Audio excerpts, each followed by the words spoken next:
From sinister plot twists, bone-chilling conclusions, and mind-bending surprises, the horror genre, which is already a very transgressive and shocking genre, has some of the best endings in cinema. Hey there, creepy peeps. Today I am counting down what I think are the best horror endings ever. And when I sat down to write this list, I just kind of went naturally with the ones that came to mind. I didn't set out with a particular theme, but there ended up being a distinct pattern amongst these endings. So comment below how much therapy you think I need when you figure out what the theme is. So these are in a very rough order of preference, with the exception of the last one, which is of course my all-time favorite. And it might go without saying, given the topic of this video, but huge spoilers ahead for these movies. Let's get the spoiler train started. First up with The Wicker Man. The Wicker Man is a chilling cult classic that follows a devout police sergeant's investigation into a mysterious disappearance on a remote Scottish island. So the movie ends with Sergeant Howie discovering that the disappearance that he's been investigating was this huge ploy, this ritualistic plot. It's just one big pagan ceremony orchestrated by the residents of the island. Despite his efforts to stop the ceremony and save the missing girl, Howie finds himself trapped and ultimately becomes the sacrifice in a massive wicker effigy, burned alive as the islanders chant and celebrate around him. It's already a chilling ending, but I feel like it's made even more bleak with the fact that you don't even know if the sacrifice did anything. It could very well be that Sergeant Howie was sacrificed for nothing, which I know how that sounds, but it's fiction. Next on the list is Psycho. Psycho follows a secretary who encounters a disturbed motel owner and his mysterious mother. When she goes missing, her sister and boyfriend go to the motel to try and find her. During the finale, it is revealed that the seemingly mild-mannered motel owner, Norman, has been assuming the persona of his dead mother, who has actually been dead for quite some time. Norman's alternate personality is exposed, and the film ends with Norman sitting in a jail cell with his mother's voice hauntingly narrating his thoughts. Norman breaks the fourth wall and smiles as the face of his mother's corpse is superimposed over his own. It's a simple ending, but it shows very effectively the depth of Norman's trauma. And it's a dark reminder that sometimes the horror movie monsters are just humans. Okay, next is The Descent. The Descent follows a group of friends who get together to explore an uncharted cave system only to become trapped. They encounter terrifying creatures lurking in the darkness, testing their survival skills and sanity. So in the original UK ending, the last surviving member of the group, Sarah, manages to escape the cave system only to realize that her escape is a hallucination induced by her trauma. The film ends with Sarah succumbing to her fate as she hears a group of the cave-dwelling creatures hinting at her inevitable demise. And apparently that uber hopeless finale was a little too much for US audiences. So that last reveal that shows Sarah still stuck in the caves was cut for US audiences. Which, I mean, is still kind of a bleak ending given that Sarah is the sole survivor of this. All of her friends are dead. We already know her family is dead from the beginning of the movie, so she's like utterly alone after this harrowing ordeal. So that's still pretty depressing, but it just doesn't hit as hard as the original ending. All right, next on my list is Martyrs, the original French one, of course. Martyrs is about a young woman who, with the help of her friend, seeks revenge on the individuals who subjected her to horrific abuse and torture as a child.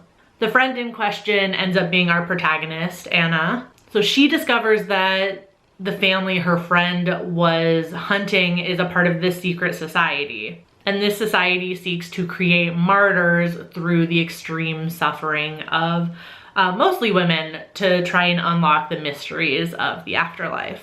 Anna becomes the latest victim of this group, enduring unimaginable torture until she finally succumbs and becomes enlightened. So after we witness this horrific torture, Anna whispers something to the society's leader. We assume it's the answer that the society has been after, but whatever Anna says causes the leader to unalive herself instead of telling the others what she learned. It's so fucking bleak, and we never really find out what Anna says, so we don't know if what she said caused the leader to just want to get there quickly, or it definitely wasn't the answer they were looking for, and she realizes what they've been doing has been useless, and that's why she does what she does, which I think is the more accepted interpretation of this movie. So the next movie is one that I know all of y'all expected to be on this list, and that is The Mist. Oh, that rhymed. The Mist follows a group of townspeople trapped in a supermarket by a mysterious mist concealing otherworldly creatures. They struggle to survive and confront the horrors both outside and within. Everyone knows how this one ends, I feel like. So David and his son and the group of survivors that have escaped the supermarket become stranded in their car, surrounded by the mist and these creatures. And they realize they're very likely to die. In a heartbreaking decision, David kills his companions, including his own son, to spare them from a worse fate at the hands of the mist creatures. Devastated by his actions, David prepares to face death outside in the mist, only for the mist to clear moments later, revealing military trucks filled with survivors, some from the supermarket group. David is left to grapple with the anguish of realizing he's killed his loved ones unnecessarily. It is such a sad ending. I liken that ending to the ending of Romeo and Juliet, in the sense that it's like, if we had just waited a couple of minutes, everything would have been okay in the end. So it's just really heartbreaking. And I guess a lesson, if we're ever in this situation, don't be so hasty. Next up is one of my favorite movies of the past couple of years, and that is The Lodge. The Lodge is a psychological thriller that follows a family's retreat to a remote cabin where two kids have to spend their vacation stranded with their father's new girlfriend who has a dark secret past. So after the two kids psychologically torture dad's new girlfriend, Grace, and they've entered the find out stage, their father, Richard, returns to discover Grace with a revolver. She tries to shoot herself, but no bullets fire, and she then kills Richard and forces the kids to the dinner table. She very creepily sings "Nearer, My God, to Thee" and places tape over their mouths with the revolver on the table in front of them.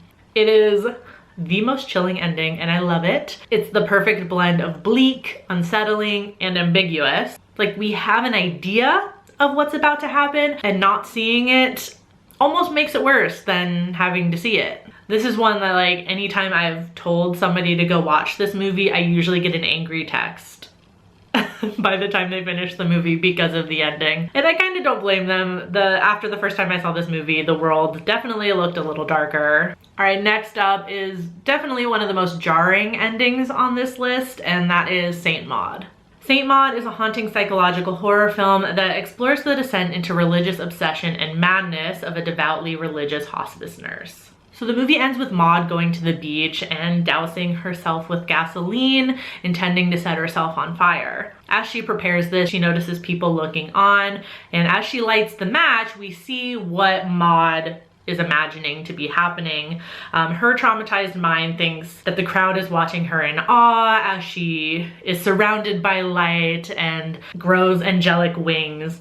Suddenly, the film cuts for mere seconds to Maud burning alive. It is such an abrupt slap in the face ending that makes it very clear that the ending is not up for interpretation. It's incredibly jarring, and it left my jaw on the floor the first time I saw it. I had to rewind to make sure I saw what I saw. All right, now we're moving into my top three. This next movie honestly still scares the shit out of me, and it's mostly because of this ending. I was even creeped out just getting the clip of this ending. And that is The Blair Witch Project. The Blair Witch Project follows a group of documentary filmmakers as they venture into the woods to investigate the legend of the Blair Witch, only to become lost and terrorized by unseen forces. So the film ends with Heather and Mike finding the dilapidated house of Rustin Parr in the woods, and they think they hear Josh calling out to them from inside. So of course, they rush in to find him. Mike rushes down to the basement, followed by Heather. When Heather finally gets down to the basement, she finds Mike facing a corner, seemingly under the influence of the Blair Witch. Heather is then attacked, dropping her camera as she screams, and the film ends abruptly with only the audio of her distressed cries heard in the darkness. It's the buildup of this entire movie that makes the ending so powerful. The tension just slowly and slowly builds to a frenzy by the time they reach this house. The ending both kind of confirms what they were after, while also leaving us with a few questions. And it's chillingly simple. I watched this movie for the first time when I was way too young to be watching it, and I definitely had nightmares because of this ending. Okay, so I know I said the last one was my all-time favorite, but in reality, these last two are definitely my all-time favorites, and I really can't decide which one I like better because I love them both, especially the endings, for completely different reasons. So one of those films is Saw. Saw follows two men who wake up chained in a dilapidated bathroom and are subjected to a series of sadistic games orchestrated by the Jigsaw Killer, testing their will to survive and challenging their moral principles. The film ends with the fucking epic reveal that the dead body that has been in the middle of the bathroom this entire movie is actually John Kramer, aka the Jigsaw Killer. So John rises to his feet and reveals his true identity to Adam. John tells him that the key to his chains was in the bathtub with him. The one that we remember from the beginning of the movie went down the drain when he woke up. So John leaves the bathroom, turning out the light and locking the door as Adam's screams echo through the bathroom. When I tell you the first time I saw this movie, my mind was so blown because I'd never seen a movie like this, just in general, let alone an ending like this. I was on the floor. My soul ascended, and I was like, this is cinema. And I still get hype when I watch the ending of this movie. All right, so that leaves my second all-time favorite horror movie ending, and that is The Strangers. The Strangers follows a young couple staying in a remote vacation home who are terrorized by a trio of masked strangers, leading to a night of relentless pursuit and psychological torment as the strangers attack them for seemingly no reason. So the ending is twofold. First, we have James and Kristen's ending. Like, as the sun has come up, the killers have the couple tied up. Kristen asks why them, and one of the killers replies, because you were home. That line has stuck with me ever since I first saw this movie. It was just a confirmation that this is senseless and random violence and can therefore happen to anyone. Then we have the true ending. So like after that, I'm like, oh my God, completely shocked. I'm like, how could the movie even go on after that? And then we have the true ending with the two boys who come to the house, and just seeing this in broad daylight again, just knowing that this just happened, because scary things are not supposed to happen during the day. So one of the boys goes up to Kristen and she ends up still being alive, and we have a little jump scare moment of Kristen coming to and screaming, and that's how the film ends. I feel like the ending of this movie really cemented my overall bleak outlook on life at a young age, making me the cynic that I am today. So did I miss any iconic horror movie endings? Let me know in the comments. And if you liked this video on iconic horror movie endings, you should check out my video about the most iconic jump scare moments in horror. I will see you on Friday with a new video. Until then, stay strange. Bye!